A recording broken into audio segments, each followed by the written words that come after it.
neighbors, if we allow a terrorist state with links to Al Qaeda to remain intact, it will be a threat to the whole region and even global peace. It will be a safe haven for the global terrorist. Therefore, we have to uproot the Islamic State of northern Mali. It's untenable. The French repeat the exact words of Abu Jahl. History repeats itself. And because history repeats itself, Allah Ta'ala told you the story of Noah, the story of Abraham, Noah with his people, Abraham with the wicked king Nimrod, the story of the Pharaoh with Musa, the story of Jesus and King Herod, whatever evil king that was there. All the previous prophets, the story of Thamud, the people of Ad were in Yemen, the people of Thamud were 500 kilometers north of Riyadh in the Arabian Peninsula, and their prophet was called Salih. The people of Ad, their prophet was called Hud, H-U-D, Prophet Hud. Allah told you the stories of all the previous prophets, and what did Allah say? All these stories are ibrah, a lesson for people with aql who can take lessons from it.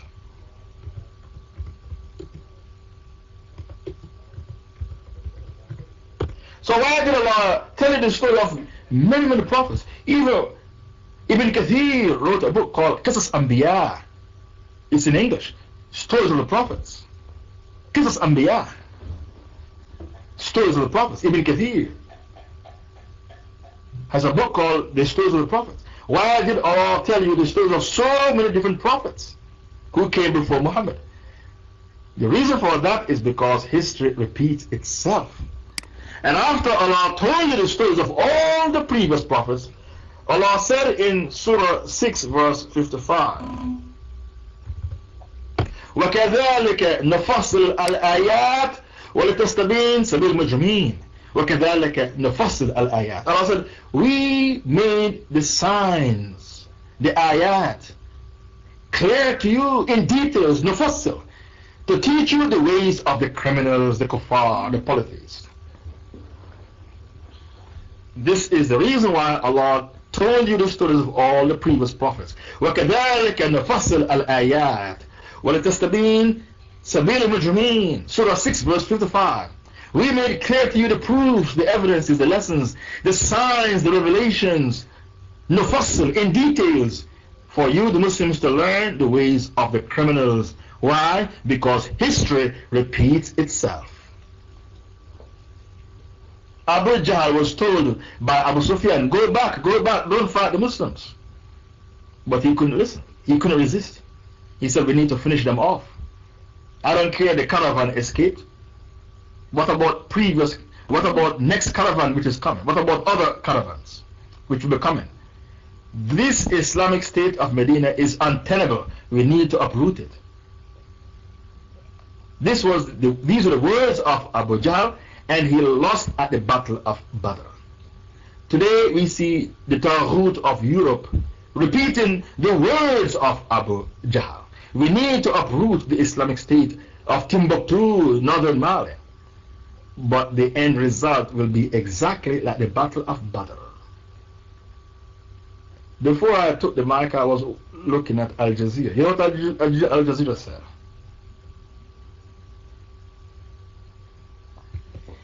Al Jazeera said that the Islamists, the Mujahideen, are gaining grounds even though the French are bombing. Subhanallah. Al Jazeera said, Authentic 5, bring the link. The Islamists are gaining territories even though the French are still bombing. Your bombing is in vain.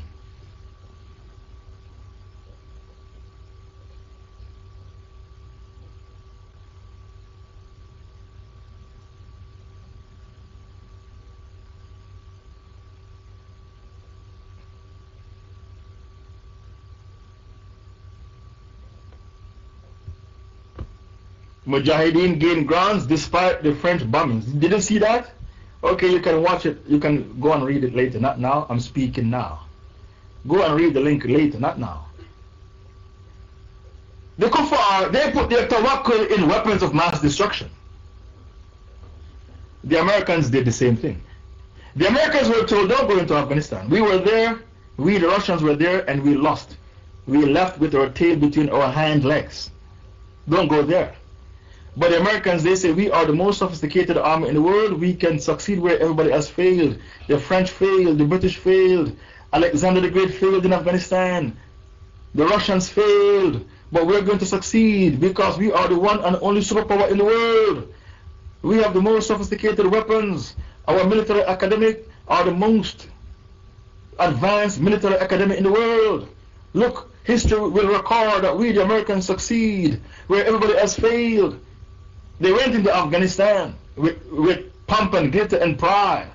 Now, they have announced they have to pull out before 2014. As soon as the Americans pull out, the Taliban is going to come back. The Kafirs keep making the exact same mistakes. They keep opening up too many war fronts. This is the mistake. This was the mistake of Napoleon and Adolf Hitler. Look at Hitler. How can you start a war with Russia, the UK, France, America at the same time? How can you open so many war fronts? The Prophet did not do that. We studied the sealed nectar in this room in details. Do you remember? We studied the sealed nectar. We did the Sharh of the sealed nectar, the best book written about the life of Muhammad. Don't you remember the Prophet signed a peace treaty with Quraysh, 10 years no war. And the Sahabas were grumbling, why is he signing peace treaty, 10 years no war? When the Rasul jumped on the back of his horse and was riding back to Medina, what did Allah reveal? Laka fathan mubin, and verily we have opened for you, O Muhammad, a clear victory. What is the victory? The treaty itself is the victory. All the scholars of Tafsir said the treaty itself is victory. When you, Muhammad, put pen to paper and sign 10 years no war, that in itself is a victory. Why? Because it is insanity to open two war fronts at the same time. And these Kafirs are opening up too many war fronts. Do you know why the Kuffar are pressed to open many war fronts? Because if you're going to have Islamic Jihad in northern Nigeria, Islamic Jihad in Somalia, Islamic Jihad in Iraq, Islamic Jihad in Afghanistan, Islamic Jihad in Mali, Islamic Jihad in Indonesia, Islamic Jihad in Malaysia, how can you fight so many war fronts? We are 1.5 billion.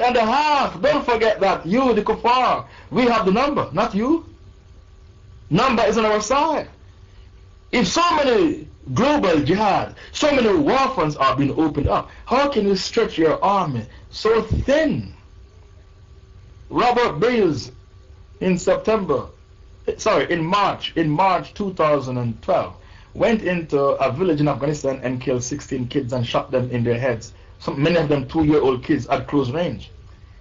His lawyer who was defending him said that he was depressed because they told him after he leave Iraq he won't be deployed to any more wars. And the American government broke their promise and sent him to Afghanistan. So he was depressed. So my client should be dealt with leniency because he was depressed. Why the man took his gun and went into a village and shot 2-year-old babies in their heads while they were sleeping? A white man from America, Robert Bales, in March 2012.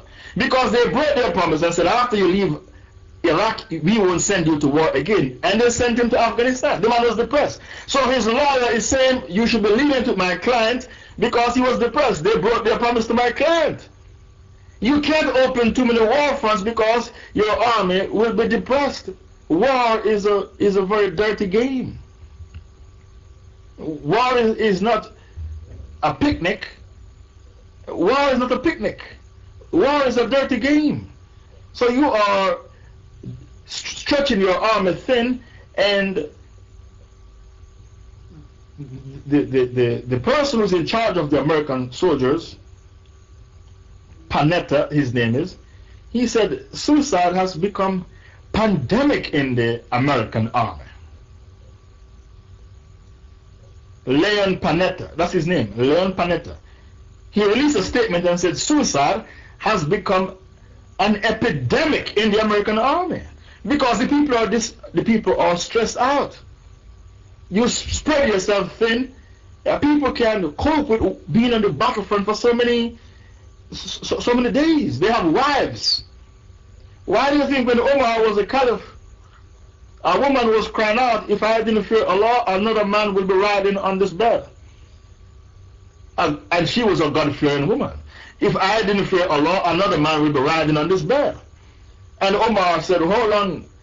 Omar approached his daughter, Hafsa, and said, how long can a woman stay away from a man without having sex? And she said, you are my father, how can you ask me such a question? Omar said, well, you know, Hafsa, if I didn't want good for the ummah of Muhammad, I wouldn't ask you the question. And she said 4 months. And then he passed a law, no one is allowed to stay away from his wife because of jihad duties for more than 4 months. You can't have the people in Iraq and Afghanistan and Somalia, in Mali, all over the world, stretching your army thin for so many months. That's why suicide is pandemic, according to Leon Panetta, in the American army. So these countries, they find it necessary to open many war fronts because it's a war. Their war on terror is a war on Islam. The word terror means Islam. They think the Muslims are stupid. We are not wise enough to know that war on terror means war in Islam. But Allah told you in Baqarah 217.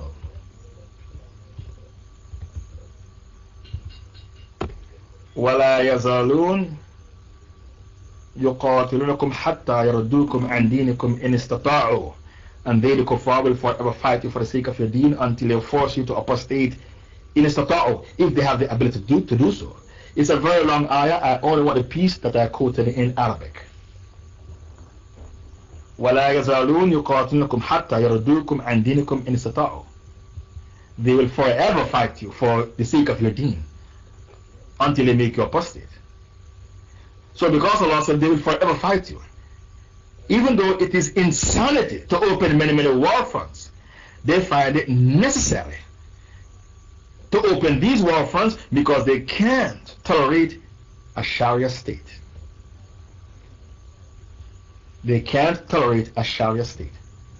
There was a revolution in Tunisia, they turned a blind eye. There was a revolution in Egypt, they turned a blind eye. There was a revolution in Libya, they turned a blind eye. They don't give a damn about the revolution in Tunisia. It wasn't an Islamic revolution. They brought democracy.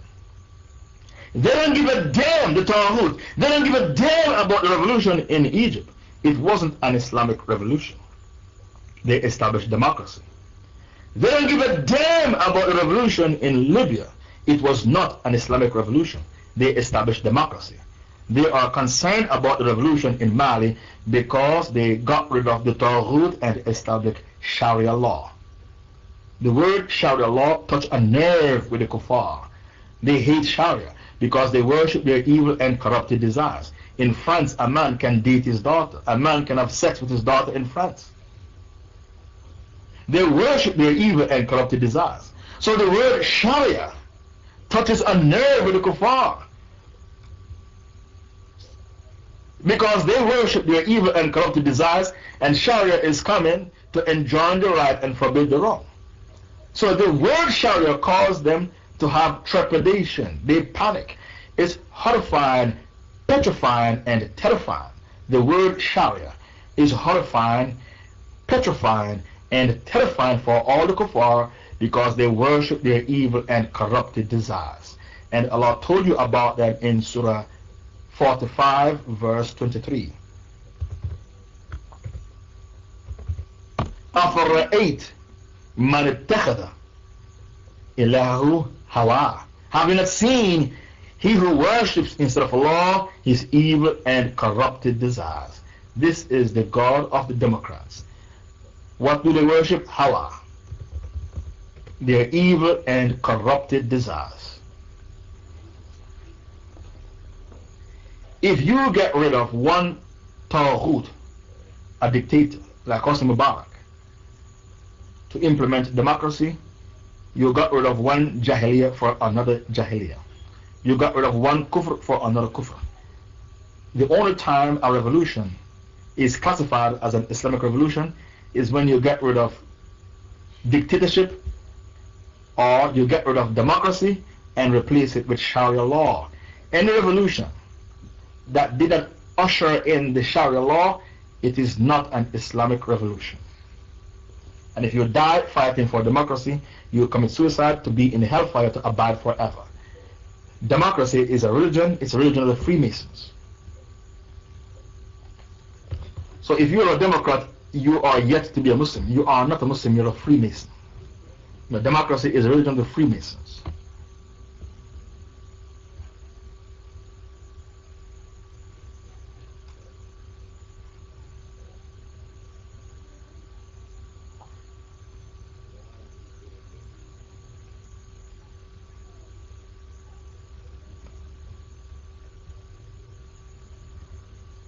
I read on the internet, the kuffar, they start to slander the name of the person who is in charge of the Islamic revolution in Mali.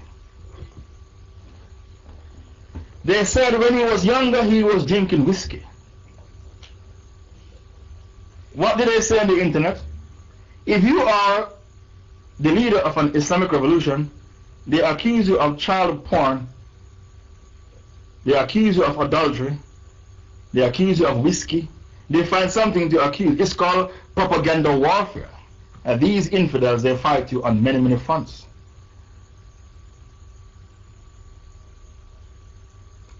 It's called propaganda warfare. They did it to the Prophet. And Allah revealed, وَيْلٌ لِكُلِّ هُمَزَةٍ لُمَزَةٍ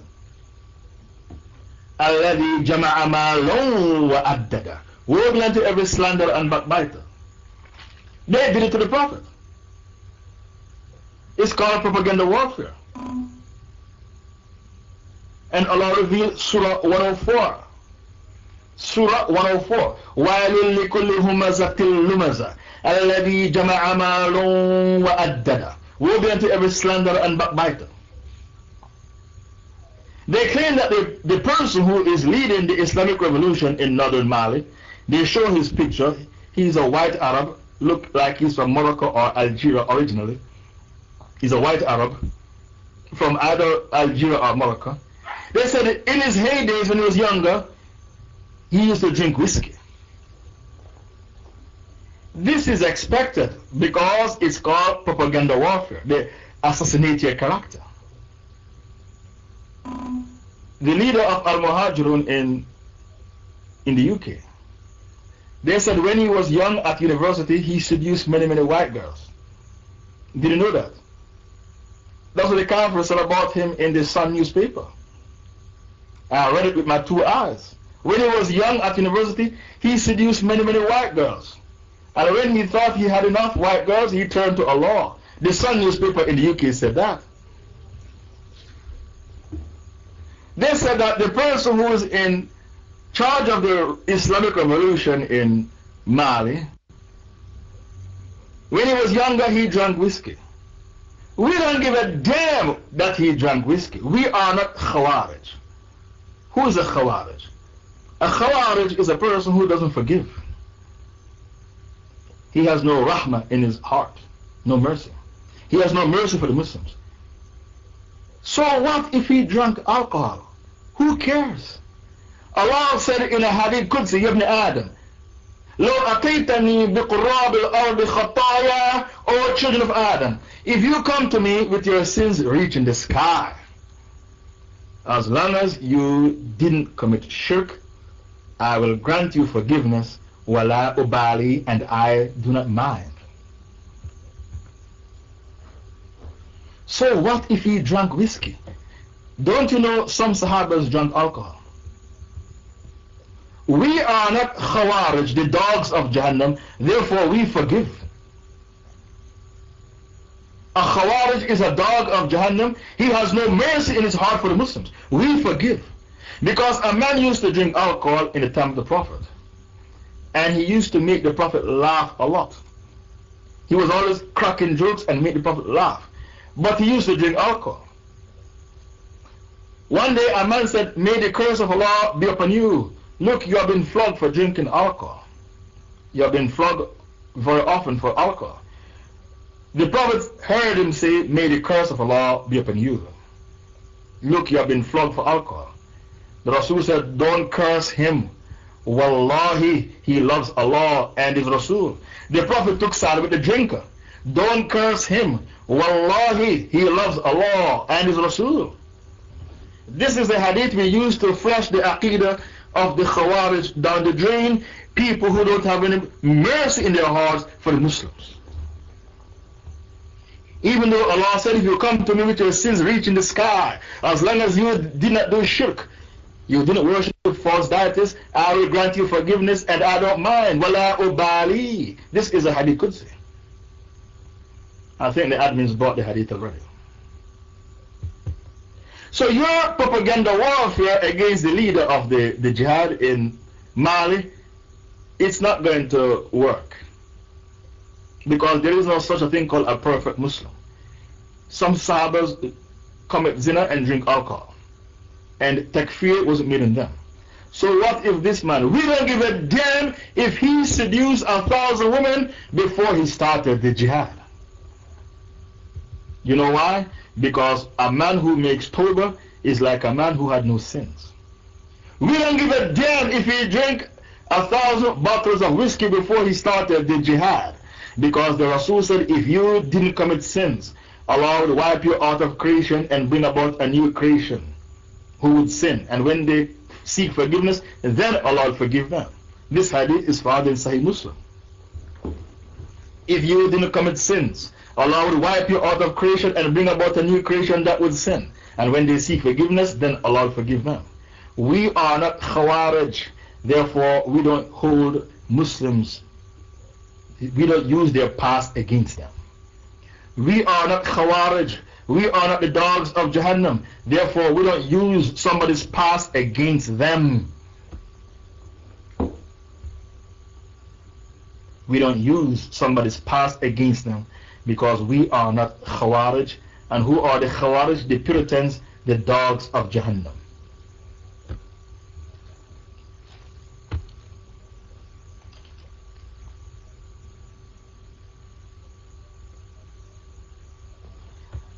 The Kuffar, they are very confident that they can win the war on Islam. You know why? Because hypocrites are in the majority and the hypocrites are helping them. Only about 90% of the Muslims are sincere. The hypocrites are in the majority. Only about 90% of Muslims are sincere with the right aqidah. If you don't believe me, look at your community. How many masjids have the right aqidah? Only about 90% of the Muslims are sincere with right aqidah, yet the kuffar are panicking. They have various types of warfare that they use against us. Propaganda warfare, I gave you the example. They slander the Prophet, sallallahu alaihi wasallam, said he's a madman, he's doing black magic, he's a poet, and so on and so forth.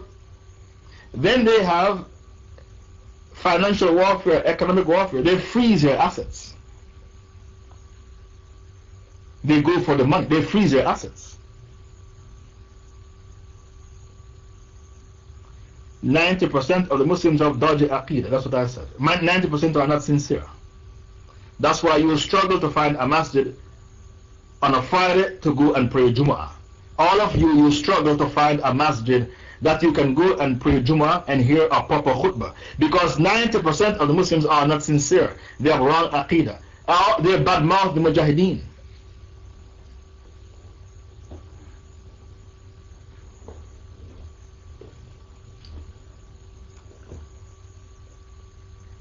They wage against us propaganda warfare. They wage against us financial warfare to freeze your assets. And if you establish Sharia, they trash your currency.